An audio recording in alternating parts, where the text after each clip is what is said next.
Gak banyak yang tahu setelah stroke yang paling berat itu bukan cuma tubuh, tapi apa? Tapi hati.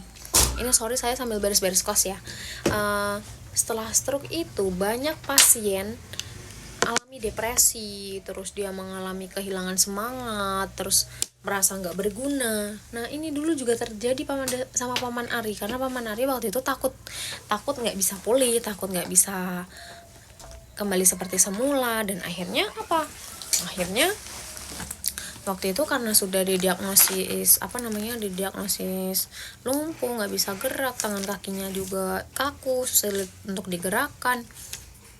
Bukan yang kayak bukan yang kayak manekin patung, bukan ya, tapi memang benar-benar itu real.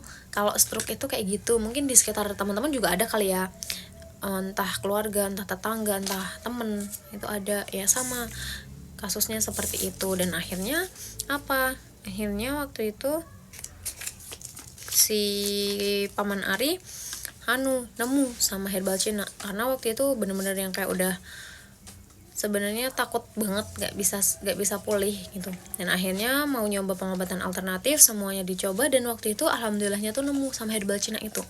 Dan beliau ini konsumsi itu herbal Cina, yang tadinya tangan dan kakinya nggak bisa gerak itu pelan-pelan mulai bisa digerakkan lagi.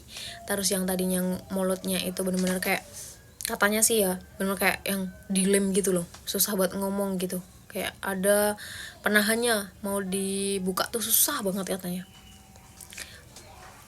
Ya bukan lem super, bukan lem apa ya, tapi memang benar itu adanya. Ya kita ibaratkan seperti itu. Tapi lebih ke paman Ari sih yang cerita seperti itu. Dan akhirnya waktu itu udah tuh 2 bulan konsumsi itu kurang lebih udah bisa jalan, udah bisa lari. Bahkan sekarang beliau pun bekerja di Arab itu udah sekitar 5-10 tahunan, dan itu nggak kambuh lagi, nggak yang kambuh-kambuh ulang-ulang stroke berulang, itu enggak. Dan sekarang kondisinya udah benar-benar yang pulih, udah benar-benar yang staminanya terjaga, udah benar-benar yang orang normal biasa.